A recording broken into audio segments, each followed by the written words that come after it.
Amen.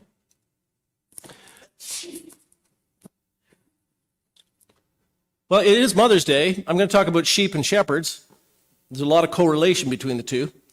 Because being a mom is kind of like having sheep. And they're cute, but they're unruly, sort of thing. And they're a lot. But we were all them. Have all been children. And we've been shepherded by our moms. Anyway, I'll leave that to your imagination to put those two together if you'd like. It has struck me that there are a lot of shepherds in the Bible. It's a trade that is glorified, if you will, or brought to the fore a lot from get-go, from really early on. And so we're going to do a little bit of Bible knowledge stuff here today, see if you know just how far back this shepherd thing goes. So what would you think might be the earliest indication of shepherding or a shepherd in the Bible? I'll give you 2 seconds, and I'll just... Cain and Abel. That's good. Oh, by the way, I've got Jean Tyler here, Jean Schlickland Tyler here today, so she knows all the answers. So I don't know. She's like that kid the kid in class that as soon as the teacher asked, he said, "I know." I was that kid, so I know. Annoying. No, that's okay. You're welcome to shut him out. Give other people a little bit of chance, Regina. Yeah. So it wasn't Cain and Abel, though. It was Abel, who was, keeper of sheep and livestock, and his brother. So he brought a better sacrifice, if you recall. Cain he had vegetation, like wheat, and he brought that sacrifice, and God liked the animal sacrifice better. Anyway, lots of weird theology to sort through there. But so he was a shepherd. As you follow along, then about chapter 10, we meet Abram, shepherd. His whole gang were shepherds, basically. Abram, and then he had his son. Finally, had his son Isaac, shepherd, and they had a lot of flocks and stuff. So then he had a son Jacob, who also was called Israel. Thank you. Jacob, also known as Israel, who had how many kids? Sons? How many sons? We know he had at least one daughter. That's Father Abraham, has 7 sons. And that's wrong, too. There's 8. Yeah, 12. So the 12 tribes of Israel are the 12 sons of Israel, which we could probably name. Shall we go? Dan, Ephraim, Naphtali, Asher, Simeon, Reuben, all those. Levi, Judah, Benjamin. One forgets. All shepherds. All shepherds. In fact, the whole story about Joseph, who's another one of them, was, he went out to check on the brothers when they were out with the sheep, kind of thing, right? And they drop him in a pit and sell him to the Ishmaelites, and he gets sent off to Egypt, that whole thing. But a lot of shepherding stories go on in this. Digging wells for sheep. And as you zip along, you get to when they're in Egypt, there's a certain guy by the name of Moses. Guess what his trade was for quite a while? Shepherd. 40 years. So it was between the time he was 40 till the time he was 80, he was a shepherd. And then he had another 40 years of leading the people through see, that's how you practice for leading people, is you lead sheep for 40 years. And then he knew what to do. And of course, there are others, but the most famous of all probably is King David. Thank you. So, yeah, and David was a shepherd. Great story about, he's like this teenage shepherd who's really good at it. Like he when he goes to slay Goliath, and Saul the king is like, I don't know, you're just a little guy. He says, hey, I took out lions and bears with my slingshot. Okay. In defense of sheep. So he had a whole understanding of how to protect and take care of sheep. But when Samuel goes to his father, Jesse, to anoint the next king of Israel, and Jesse's all excited. Oh boy, one of my kids going to be king. He keeps trotting out the oldest, the older ones, and there's like 6 or 7 brothers of David, and he trots them out one after the other. Nope, not that one. Nope. Finally, Samuel says, "Is that the whole bunch? Because God says no to all those." He says, "Well, I got one like teenage kid, but he's out. He's out keeping he's out watching the sheep, watching over the sheep by night. No, he's out with the sheep. He's a shepherd." He says, "Bring him in," and that's the one. And there's a great verse here, which is great to keep in mind, which echoes through all time. It says, These guys thought because the older, stronger, kind of more established guys were no doubt the choice. And Samuel says, inspired by God, he says, people look at the outer things, but God looks at the heart. So David had a heart for God, got chosen as king. The funny thing is, by the time we get to the New Testament, actually, shepherds are not held in high esteem, even though there's all this history. It's a very strange phenomenon. But, basically, they were dirty, they were smelly, and, they were kind of in they had quite a low status in the society of the day. So it's an intriguing thing when you realize that who was it that got the first word that the Messiah has been born? There were shepherds out in the fields keeping watch over their flocks by night.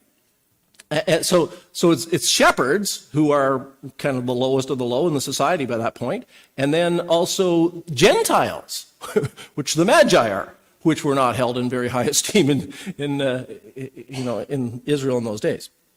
And so then Jesus comes along, and he says, "I am the good shepherd."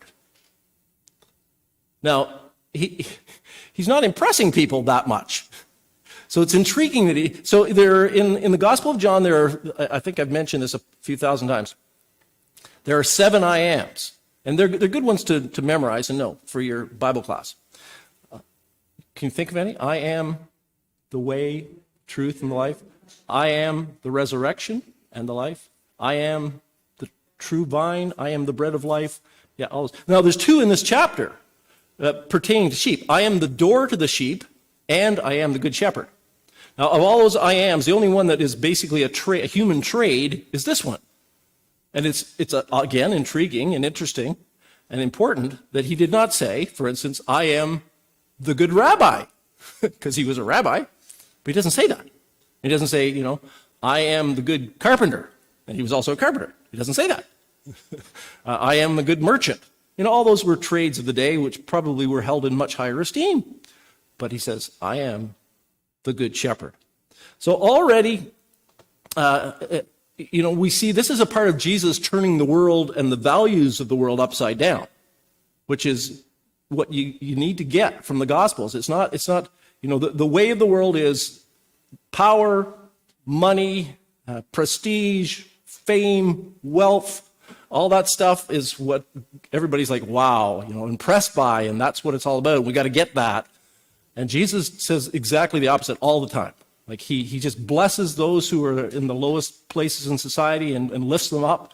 And when they ask him, well, who, we want to be chief. He says, okay, that's great to be chief. You want to be in charge. He says, so whoever wants to be greatest of you must be the least of all and the servant of all, like I am. So it's part of the topsy-turvy way that Jesus came to bring into our world. So we sang the Lord's Prayer, or not the Lord's Prayer, the Lord's my shepherd. Those are like the 2 most famous bits of Scripture, right? The Lord's Prayer and the Lord's my shepherd. And we did it twice, just to lock that in. So, beautiful psalm, Psalm 23. And we really find we relate to it, I think. I think everybody finds a lot of comfort in this. We say it a lot during funerals. Just about every funeral I do, I read this and people they want to hear it. It's important and interesting. So in it, of course, David possibly wrote it as a shepherd or afterwards remembering what it was like to be a shepherd. But he saw the way God is with me. It was probably, you can see him out in the pasture there, just getting an inspiration. The way I am with these sheep, that's the exact same way God is with me. God cares for me just the way I got to care for my sheep. And so David saw that the Lord was that to him. He protects him. So, even though I walk through the valley of the shadow of death, I fear no evil. So, this is the sense of protection and safety that he has under God's watchful eye. He says, you prepare a table before me in the presence of my enemies. Now, the table probably for sheep would be like a tableland, you can imagine. Some nice pasture with forest all around it, in which are hidden who knows what dangers. like wolves. Jesus talks about wolves here. He says, when the wolf comes, the hired hand flees because he doesn't care for the sheep. The shepherd cares for the sheep. So there's wolves, there's bears, there's lions, whatever. And there were lions in Israel back in David's day. He says, they feel safe even though they're surrounded by enemies, in the presence of my enemies. He feeds me, the green pasture. He waters me. He makes me to lie down in green pastures. He leads me beside still waters. Apparently sheep will not, I don't know much about sheep. I know about dogs. But what I hear about sheep is, they're skittish. And until they're fed, they're watered, and they feel safe, they don't lay down. And when you see a sheep laying down, it's pretty happy. I got a lot of my thinking. If you've never read it, Philip Keller wrote this book about 50 years ago called A Shepherd Looks at the 23rd Psalm. And I believe we have at least one copy in the library.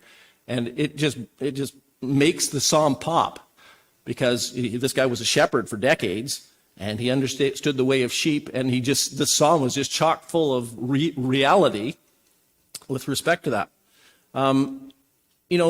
David saw the Lord as his rescuer. He restores my soul. He delivers me and helps me. Now, in Keller's book, he talks about, and that apparently he had the experience, it was a fairly common experience, where sheep would eat a lot, like they get a real big belly full, and they might be getting a little chubby as well, and then they would go to lay down, and they might be in a little bit of a dip.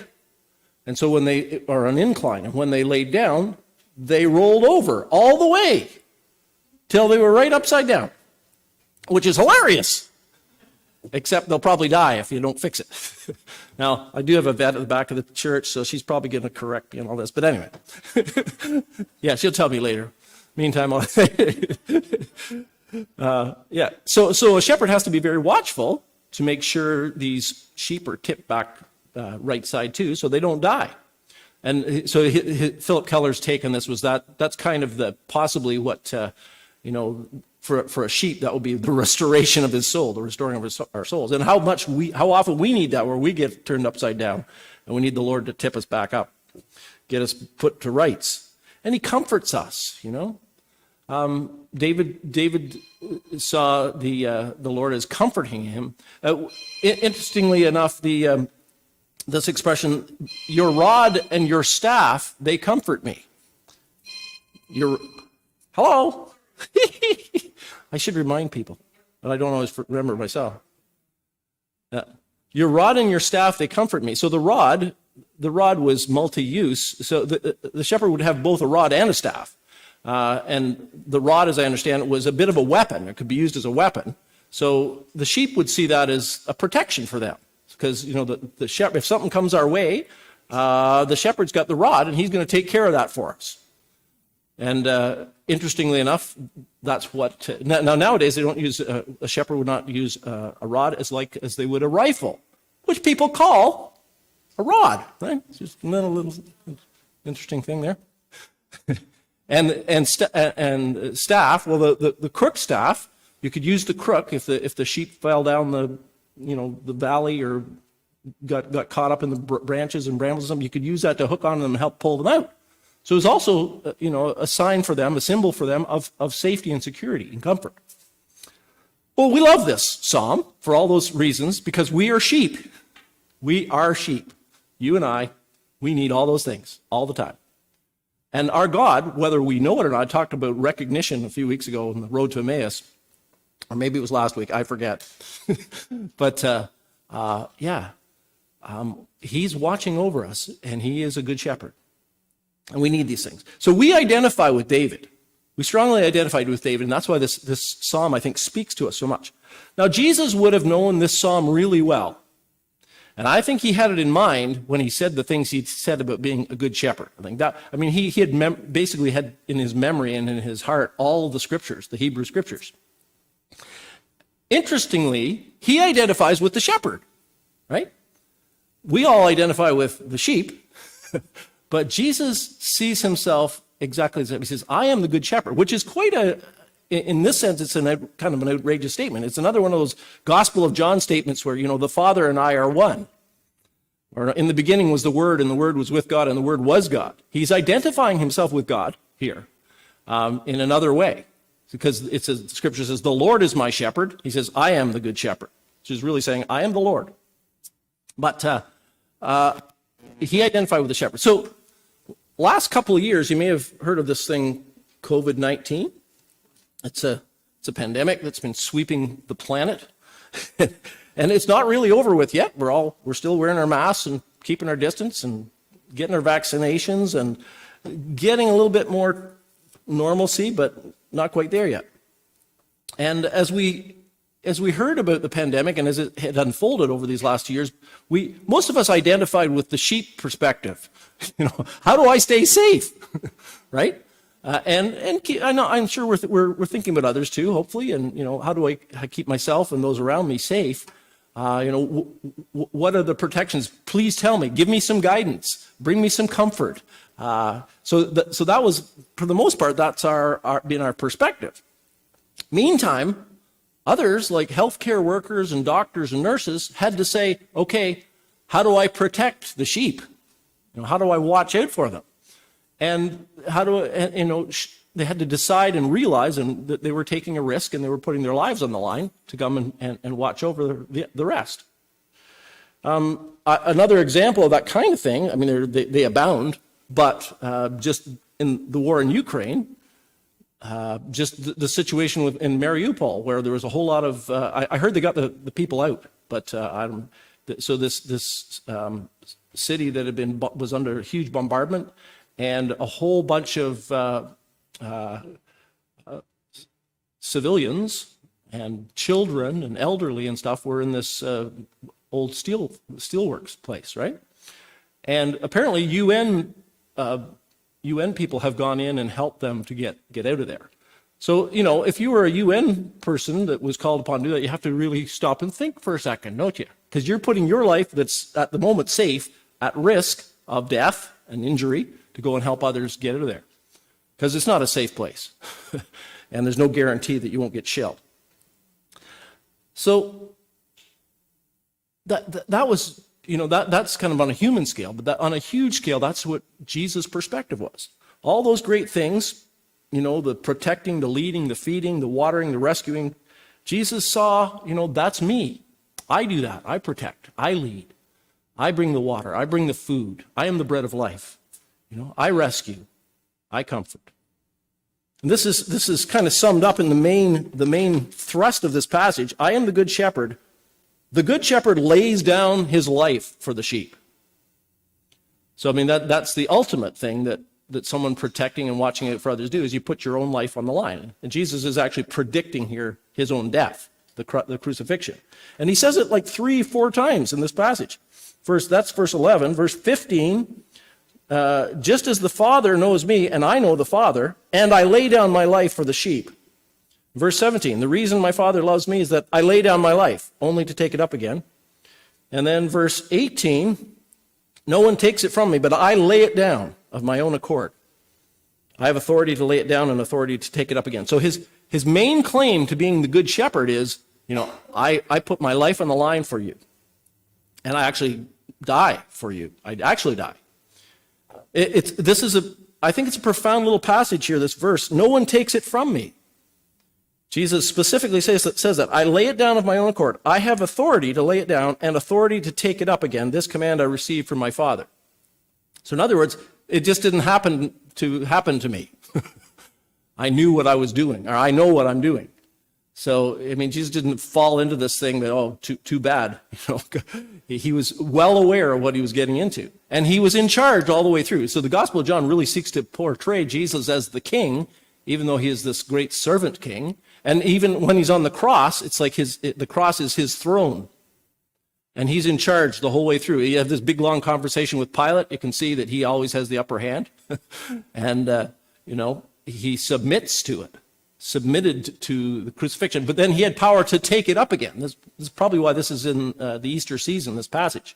He said, I have power to lay down my life, to die, and I have power to take it back again. the Father has given this to me. So it's a profound passage. So the core of the gospel is here. You know, we don't have a God who is way off somewhere, like kind of, oh, good luck to you, you know, kind of watching with amusement and capriciously letting stuff happen. We have a God who, you know, actually became one of us and became completely, entirely, totally human in a day and age which was tough, you know, basically not a rich family or anything like that.